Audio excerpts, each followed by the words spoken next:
আচ্ছা, শুরু করা যাক আজকের এই হাই এনার্জি আলোচনা। আজ আমরা এমন একটি ৩৫ সেকেন্ডের ম্যানিফেস্টো নিয়ে কথা বলবো, যা ইউনিভার্সিটি স্টুডেন্টদের সমাজে নিজেদের ভূমিকা নিয়ে একদম নতুন করে ভাবতে বাধ্য করে। এটি শুধু একটি সাধারণ টেক্সট নয়, এটি আক্ষরিক অর্থেই একটি প্রজন্মের জন্য জেগে ওঠার ডাক। এই ম্যানিফেস্টোর সবচেয়ে ইন্টারেস্টিং বিষয়টা হলো কিভাবে এই কথাগুলো মুহূর্তের মধ্যে আমাদের একটা পুরনো ধারণা ভেঙে দেয়। পলিটিক্স মানেই শুধু কিছু রাজনীতিবিদের কাজ, এই চিন্তা বাতিল করে এখানে অত্যন্ত সাহসী একটা দাবি করা হয়েছে। বলা হয়েছে এটি আসলে আমাদের পুরো প্রজন্মের ভবিষ্যৎ। প্রফেশনাল জীবনের দোরগড়ায় দাঁড়িয়ে এই সত্যিটা বোঝা কিন্তু ভীষণ জরুরি। তো শুরুতেই আসা যাক ১ নম্বর পর্বে, রাজনীতির নতুন সংজ্ঞা বা দৃষ্টিভঙ্গির পরিবর্তন।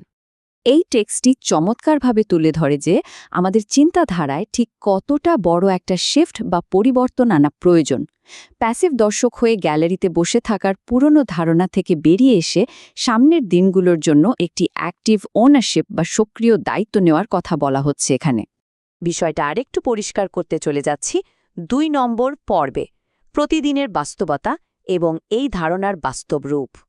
সবচেয়ে গুরুত্বপূর্ণ পয়েন্ট হল, যে কোনো অ্যাবস্ট্র্যাক্ট বা তাত্ত্বিক পলিসি সরাসরি একজন স্টুডেন্টের জীবনের ৩টি মূল ভিত্তির ওপর ইম্প্যাক্ট ফেলে: রাস্তাঘাট, জব মার্কেট বা চাকরি এবং শিক্ষার মান।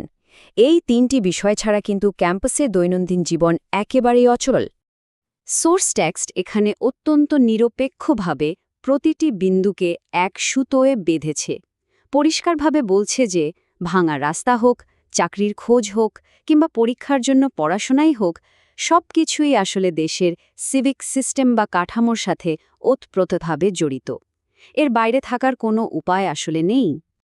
আর ঠিক এই জায়গাতেই চলে আসে একটা বিশাল প্রশ্ন: একটি প্রজন্ম যখন চুপ থাকে তখন ঠিক কি হয়?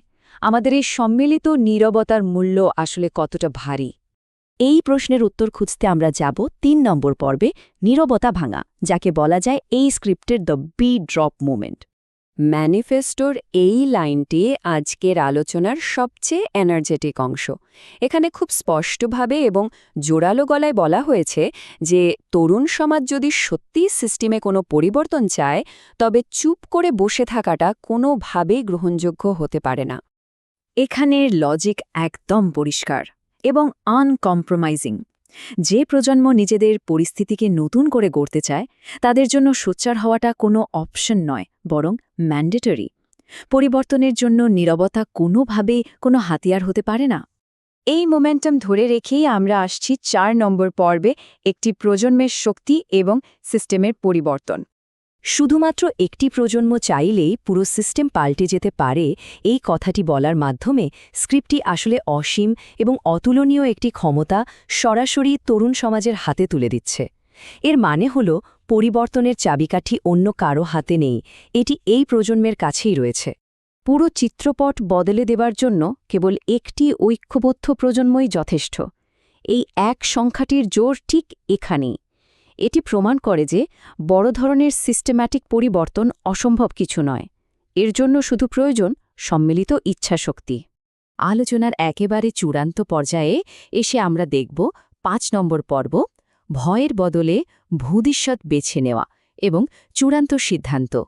এই অংশে ভয় এবং স্থবিরতাকে প্রত্যাখ্যান করার জন্য জোরালোভাবে উদ্বুদ্ধ করা হয়েছে। ভয়ের কারণে পিছিয়ে না থেকে বরং সক্রিয়ভাবে নিজেদের ভবিষ্যৎকে বেছে নেওয়ার এবং তাকে আলিঙ্গন করার কথা বলা হয়েছে। আর ঠিক এখানেই আমরা পাই ইউথ পাওয়ার বা তরুণের শক্তির আসল সংজ্ঞা।